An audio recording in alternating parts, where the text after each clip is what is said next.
Number system से कुछ और क्वेश्चंस इस वीडियो में मैंने लिए हैं, जिसमें से पहला क्वेश्चन है, दो संख्याओं का अनुपात 5:8 है। यदि उनका अंतर 48 है तो छोटी संख्या क्या होगी। देखो यहाँ पर दो नंबर्स मैंने माने, एक 5x मान लो, दूसरा 8x। दोनों का जो डिफरेंस है वो 3x है, और यही डिफरेंस हमें कितने के बराबर दिया है, 48 के। तो यहाँ से x की वैल्यू निकाली जा सकती है 48/3, इससे ये कट हो जाएगा 16 आ जाएगा।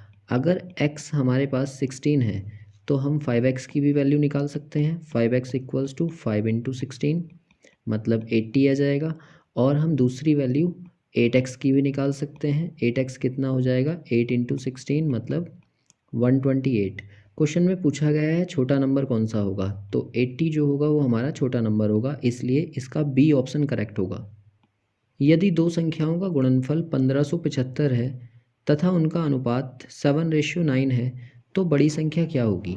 अब देखो यहाँ पर एक नंबर हम मान लेंगे 7x, दूसरा नंबर 9x, और दोनों को मल्टीप्लाई करने पर हमें दिया हुआ है 1575। अगर इन दोनों को इंटू करें तो x के इंटू एक्स से होकर x² आएगा, और ये दोनों नंबर्स इसको कट कर देंगे, तो इन्हें अपॉन में भेज दिया जाए इस तरह से। अब 9 से इसको कट कर लूँ मैं तो ये कट जाएगा टोटल कितनी बार, 175 टाइम्स, और इस 7 से ये कट जाएगा 25 टाइम्स।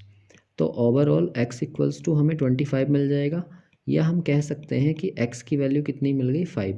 पूछा क्या गया है कि ये जो दोनों नंबर्स हैं उनमें से बड़ा कौन सा है। तो अगर 7x की वैल्यू निकाली जाए तो 7 × 5 आएगा मतलब 35, और अगर 9x की वैल्यू निकालें तो 9 × 5 मतलब 45। दोनों नंबर्स में से बड़ा कौन सा होगा, 45, इसलिए ए ऑप्शन इसका करेक्ट हो जाएगा। क्वेश्चन नंबर 3 में दिया है कि दो संख्याओं का योग अगर 75 है तथा उनका अंतर 25 है तो दोनों संख्याओं का गुणनफल क्या होगा। देखो यहाँ पर एक नंबर x मान लो और दूसरा नंबर y मान लो।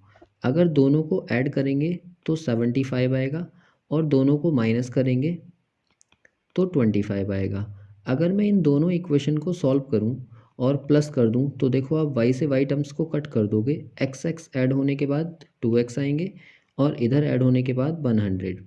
यहाँ से x की वैल्यू हमारे पास आ जाएगी 100/2 मतलब 50। अगर x हमारे पास 50 आ रहा है तो x की वैल्यू आप दूसरी इक्वेशन में रख दो। यहाँ से x की वैल्यू जब आप पुट करोगे तो या तो फर्स्ट इक्वेशन में पुट कर दो या सेकंड में, दोनों से आंसर आ जाएगा। मैंने फर्स्ट में रख दिया तो 50 + y इक्वल्स टू 75। यहाँ से y कितना आ जाएगा आपका, 75 - 50 मतलब y इक्वल्स टू 25। हमसे पूछा क्या था, दोनों संख्याओं का गुणनफल क्या होगा। तो पहला नंबर 50 है और दूसरा 25, दोनों को मल्टीप्लाई कर दो तो ये कितना आ जाएगा, बी ऑप्शन हमारा करेक्ट हो जाएगा यहाँ से। क्वेश्चन नंबर 4 में हमसे कहा गया है कि दो संख्याओं का योग 37 है तथा उनके वर्गों का अंतर 185 है तो दोनों संख्याओं का अंतर क्या होगा। अब देखो यहाँ से एक नंबर x मान लो, दूसरा y, और दोनों को अगर हम सम कर रहे हैं तो कितना आ रहा है, 37। ये हमारी पहली इक्वेशन हो गई। और दूसरी इक्वेशन में कहा है कि उनके वर्गों का अंतर, मतलब x को स्क्वायर कर लो और y को स्क्वायर कर लो और दोनों को माइनस करो, तो यहाँ से कितना आ रहा है, 185। तो दोनों संख्याओं का अंतर ज्ञात कीजिए, मतलब x - y की वैल्यू आपसे पूछी गई है। हमारे पास एक आइडेंटिटी होती है x - y। अगर दोनों साइड स्क्वायर लगा है तो एक बार ये प्लस हो जाते हैं और एक बार माइनस हो जाते हैं। ये फॉर्मूला आप जानते हैं। अगर ये जानते हैं तो यहाँ पर इसकी वैल्यू हमें गिवन है 185, और इक्वल्स टू यहाँ पर प्लस की भी वैल्यू इक्वेशन फर्स्ट में गिवन है मतलब 37, और निकालना क्या है, x - y। अगर 37 से इसको मैं कट करूँ तो ये 5 टाइम्स कट हो जाएगा, तो x - y की जो वैल्यू आएगी वो 5 आ जाएगी। पूछा क्या था, दोनों का अंतर, तो हमारा 5 इसका आंसर हो जाएगा। क्वेश्चन नंबर 5 में कहा गया है कि एक धन पूर्णांक और उसके वर्ग का योग पहली 3 अभाज्य संख्याओं के गुणनफल के बराबर होता है। तो पहली 3 अभाज्य संख्याएं कौन सी हैं। सबसे पहले तो आपको यही पता होना चाहिए। तो एक 2 होती है, दूसरी 3 होती है और तीसरी 5। इन तीनों का जो मल्टीप्लाई है वो कितना आ रहा है हमारे पास 30। तो 30 दिया हुआ है हमें उसके बराबर। तो इसकी हेल्प से आप क्वेश्चन को कैसे सॉल्व करेंगे। देखिए यहाँ पर दिया गया है कि पहले धन पूर्णांक मतलब x मान लो और उसका वर्ग मतलब एक्स स्क्वायर, और दोनों का सम जो है वो पहली तीन अभाज्य संख्याओं के गुणनफल यानी कि 30 के बराबर है। तो 30 के इक्वल उसको रख दो। अब इस 30 को इधर ले आओ तो ये इक्वेशन बन जाएगी x square plus x minus 30 equals to 0। और ये बन गई आपकी क्वाड्रेटिक इक्वेशन। तो क्वाड्रेटिक इक्वेशन के फैक्टर करने आपको आने चाहिए 30 के ऐसे फैक्टर्स जो प्लस करके 1 दे जाएं। तो हम इसको कर देंगे x square plus 6x minus के 5x माइनस 30 इक्वल्स टू 0। दोनों में से x कॉमन आ जाएगा तो x प्लस 6 और यहाँ से 5 कॉमन आ जाएगा तो x प्लस 6 इक्वल्स टू 0। यहाँ से दो फैक्टर्स आएंगे, एक आएगा x प्लस 6 और दूसरा आएगा x माइनस 5 इक्वल्स टू 0। अगर मैं यहाँ से पहले टर्म को 0 करूँगा x प्लस 6 को 0 तो यहाँ से x की वैल्यू आएगी माइनस के 6, और दूसरे टर्म को 0 करूँगा x माइनस 5 इक्वल्स टू 0 तो x की वैल्यू आएगी 5। x की दो वैल्यूज़ हमारे पास हैं। हमसे पूछा गया है कि धन पूर्णांक कौन सा होगा। धन पूर्णांक मतलब पॉजिटिव, इसलिए इसका जो सही आंसर है वो 5 होगा। क्वेश्चन नंबर 6 में कहा गया है कि उन सभी अभाज्य संख्याओं का योग ज्ञात कीजिए जो 17 से बड़ी नहीं है। ठीक है, अब 17 से छोटे सभी प्राइम नंबर्स आप जानते हैं क्या क्या होते हैं। एक 2, फिर उसके बाद 3, फिर उसके बाद 5, फिर 7, फिर 11 और फिर 13 और फिर उसके बाद 17। 17 के बाद में आता है 19, लेकिन हमसे कहा है कि 19 वगैरह काउंट नहीं करने हैं, इससे पीछे वाले ही ऐड करने हैं। तो इन सारे नंबर्स को आप ऐड कर लीजिए, यहाँ से आपका सम आ जाएगा 58, जो कि इस क्वेश्चन का सही आंसर है, बी ऑप्शन। क्वेश्चन नंबर 7 है कि चार क्रमागत सम संख्याओं का योग 748 है तो सबसे छोटी संख्या क्या होगी। तो देखो यहाँ से आप एक चीज़ देखो, अगर मैं सम संख्याओं की बात करूँ तो 2 होता है, 4, फिर 6, फिर 8, इसी तरीके से तो नंबर्स चलते हैं। तो इन दोनों में जो अंतर है वो कितने का आता है, 2 का। ये 2 डिफरेंस जो है इसके अकॉर्डिंग मुझे अपने आप से नंबर मान लेने हैं। तो मैं कहूँ कि एक x मान लो, फिर दूसरा x प्लस 2, तीसरा x प्लस 4 और चौथा x प्लस 6। और इन सारे नंबर्स को जब आप ऐड करोगे, यहाँ पर भी और यहाँ पर भी और यहाँ पर भी ऐड का साइन लगाकर, इसकी वैल्यू मुझे दे रखी है कितनी, 748। अगर ये सम इतना है तो इसको सॉल्व कर लो। x यहाँ पर 4x हो जाएंगे और बाकी के नंबर्स ऐड हो जाएंगे, ये और ये, तो यहाँ से 12 आ जाएगा इक्वल्स टू 748। यहाँ से 4x इक्वल्स टू 12 को उधर भेज देंगे तो 748 माइनस 12 हो जाएगा, जो आ जाएगा 736, और ये 4 इसके अपॉन में आ जाएगा। तो x की वैल्यू यहाँ से कितनी आ जाएगी, 184। अगर x हमारे पास 184 है तो हमने जो नंबर्स माने थे वो कौन कौन से थे। पहला नंबर x माना था तो 184 हो गया, दूसरा नंबर उससे 2 ज़्यादा तो 186 हो गया, तीसरा नंबर उससे 4 ज़्यादा तो यहाँ से आ जाएगा 188, और चौथा नंबर उससे 6 ज़्यादा तो ये हो जाएगा 200। हमसे ये पूछा है कि इन सब में सबसे छोटी संख्या क्या थी, तो 184 जो होगा वो इस क्वेश्चन का सही आंसर है, जो कि ऑप्शन सी में लिखा है।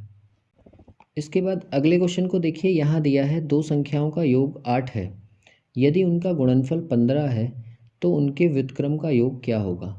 देखो यहाँ से अगर दो नंबर्स में मानो x और y, तो उन दोनों का जो सम दिया हुआ है वो 8 है, और ऐसे ही उन दोनों का प्रोडक्ट मतलब एक्स वाई की जो वैल्यू दे रखी है वो 15 है, और पूछा क्या है, उनके व्युत्क्रम का योग मतलब 1/x और प्लस 1/y की वैल्यू हमसे पूछी है। तो अगर मैं इसको सॉल्व करना चाहूँ 1/x और 1/y को, तो ये कैसे सॉल्व होगा, इन दोनों का एलसीएम ले लो, वो xy आ जाएगा और ऊपर कितना हो जाएगा x plus y. X plus y की वैल्यू मुझे पहली इक्वेशन में 8 दे रखी है और अपॉन एक्स वाई की वैल्यू 15 दी है, ये यहाँ पर रख दिया, और यही हमारा फाइनल आंसर है जो कि ऑप्शन ए में दिया हुआ है। इसके बाद क्वेश्चन नंबर 9 में कहा गया है कि दो संख्याओं का गुणनफल 120 है। यदि उनके वर्गों का योग 289 है तो उन संख्याओं का योग ज्ञात कीजिए। देखो यहाँ से ना आप सीधे सीधे कहो कि एक नंबर x और दूसरा नंबर y हम मानेंगे तो वो हमें 120 दिया है, और फिर दोनों के वर्गों का योग मतलब एक्स स्क्वायर कर लो और एक वाई स्क्वायर कर लो और दोनों को सम करोगे तो यहाँ से 289 है। इन दोनों की हेल्प से आपको निकालना है x प्लस वाई का वैल्यू कितना होगा। तो x प्लस वाई निकालने के लिए मेरे पास एक आइडेंटिटी होती है, x square plus y square plus 2xy जो होगा वो x प्लस वाई के होल स्क्वायर के बराबर होगा। और यहाँ से देखो इसकी वैल्यू मेरे पास है 289, तो क्या मैं इसकी जगह 289 लिख लूँ और प्लस 2 इंटू एक्स वाई की वैल्यू भी है 120, यहाँ से 120 रख लो और इक्वल्स टू हो जाएगा ये x प्लस वाई का होल स्क्वायर। तो फाइनली इसको सॉल्व कर लो, 289 और plus 240 equals to x plus y का होल स्क्वायर, और फाइनली ये दोनों ऐड होने के बाद में हो जाएंगे 529 एक्स प्लस वाई का होल स्क्वायर। अब यहाँ से ये स्क्वायर हटेगा तो इधर साइड में स्क्वायर रूट लग जाएगा equals to x plus y. और आप जानते हैं कि 529 किसका स्क्वायर रूट होता है, x plus y equals to 23, और यही आपका फाइनल आंसर है। तो पूछा है कि दोनों संख्याओं का योग कितना होगा, आप कहेंगे 23 होगा। इसके बाद देखिए क्वेश्चन नंबर 10 में क्या कहा गया है, दो संख्याओं का गुणनफल 2500 है। यदि पहली संख्या दूसरी संख्या का 4 गुना है तो दोनों संख्याओं का योग ज्ञात कीजिए। मतलब कहने का क्या है, एक नंबर अगर x मान लें और दूसरा नंबर y, तो दोनों का जो मल्टीप्लाई है वो 2500 आ रहा है, और पहली संख्या दूसरी संख्या का कितने गुना है, 4। ये हो गई हमारी इक्वेशन नंबर फर्स्ट और ये इक्वेशन नंबर 2। इन दोनों इक्वेशन को सॉल्व करके आपको क्या फाइंड करना है, दोनों संख्याओं का योग, मतलब x प्लस वाई की वैल्यू आपको फाइंड करनी है। तो इसे सॉल्व करने के लिए हम क्या करेंगे, दूसरी इक्वेशन से x की वैल्यू उठाइए और पहली इक्वेशन में रख दीजिए। तो हमें क्या मिलेगा, 4y into Y equals to 2500, और यहाँ से y की इंटू वाई से होगी तो वाई स्क्वायर मिल जाएगा, और फाइनली इस 4 से इसको कट किया जा सकता है तो ये आ जाएगा आपका 625। तो y की जो वैल्यू है यहाँ से कितनी आ जाएगी, 25। एक वैल्यू हमारे पास आ गई, इस वैल्यू को उठाइए और इक्वेशन नंबर 2 में रख दीजिए। तो 2 इक्वेशन हमें क्या दे देगी, x की वैल्यू 4 इंटू 25, मतलब x इक्वल्स टू आ गया आपका 100। दोनों वैल्यू हमारे पास आ गई। हमसे पूछा है x प्लस वाई कितना होगा, तो आप 100 को प्लस कर दो 25 में और फाइनली 125 जो होगा वो हमारा आंसर होगा। बी ऑप्शन इसका करेक्ट है। इसके बाद क्वेश्चन नंबर 3 में कहा गया है, यदि 3 क्रमागत विषम प्राकृतिक संख्याएं जो 3 से विभाजित हैं का योग 63 है तो उनमें सबसे बड़ी संख्या क्या होगी। अब देखो यहाँ पर ना दो कंडीशन है कि वो जो नंबर हम मानेंगे वो 3 का मल्टीपल होना चाहिए। तो आप पहले ही उसमें 3 लगाकर मानो। पहली संख्या माना 3x है और दूसरी 3x प्लस 3, क्योंकि वो 3 का मल्टीपल भी है और वो विषम भी है, ठीक है। और फिर उसके बाद में दूसरा नंबर 3x प्लस 6। ये जो 3 नंबर्स दिए हुए हैं, इन तीनों नंबर्स को अगर हम सम कर दें तो वो सम हमें दिया हुआ है क्वेश्चन में 63, और बस इसको सॉल्व कर लो। अब आप 3 3 जा 9, तो यहाँ से 9x प्लस 9 इक्वल्स टू 63 हो जाएगा, मतलब 9x इक्वल्स टू 54। 9 से ये 6 टाइम्स कट जाएगा तो x इक्वल्स टू आ जाएगा 6, और x की वैल्यू जैसे ही आपके पास आए आप 3x में और ये दूसरे नंबर और ये तीसरे नंबर पे पुट कर लो और आपको मिल जाएगा 18, 21 और 24। यानी कि वो 3 नंबर्स जो हमें मानने थे वो कौन से हैं, 18, 21 और 24। हमसे पूछा है उनमें सबसे बड़ी संख्या कौन सी है, तो सबसे बड़ी संख्या कौन सी होगी, 24, और 24 हमारे ऑप्शन ए में दिया हुआ है, इसलिए ए ऑप्शन इसका करेक्ट होगा। क्वेश्चन नंबर 12 में दिया गया है कि यदि 5 क्रमागत विषम संख्याओं का योग 145 है तो ठीक मिडिल वाली विषम संख्या कौन सी होगी। तो आप एक नंबर मानो x, दूसरा x+2, तीसरा x+4, फिर उसके बाद x+6 और फिर उसके बाद x+8, और इन सारे नंबर्स को अगर हम ऐड कर दें तो वो ऐड जो करके आएगा वो हमें दिया हुआ है कितना, 145। इसके बाद इसको फर्दर सॉल्व कर लो तो ये हो जाएगा आपका 5x+20, क्योंकि जितने भी x हैं वो सारे एक साथ ऐड हो जाएंगे और बाकी के बचे हुए नंबर्स आपस में एक साथ ऐड हो जाएंगे और ये हो जाएगा 145 के इक्वल। तो यहाँ से अगर हम इसको सॉल्व करके वैल्यू निकालें x की तो हमारी x की वैल्यू कितनी आ जाएगी, 25। तो फाइनली जब x हमारे पास 25 आ गया तो अब हम इससे सारे नंबर्स लिख सकते हैं। पहला नंबर हमारा 25 हो गया, फिर उसके बाद अगला उससे 2 ज़्यादा होगा मतलब 27, फिर 29 और फिर 31 और फिर 33। पूछा गया था कि ठीक मध्य वाला नंबर कौन सा है, तो ठीक मिडिल में क्या आएगा, 29। तो जो इस क्वेश्चन का सही आंसर है वो 29 ही है। इसके बाद क्वेश्चन नंबर 13 में कहा गया है कि निम्न में से कौन सा एक ट्विन प्राइम या द्विक अभाज्य संख्या है।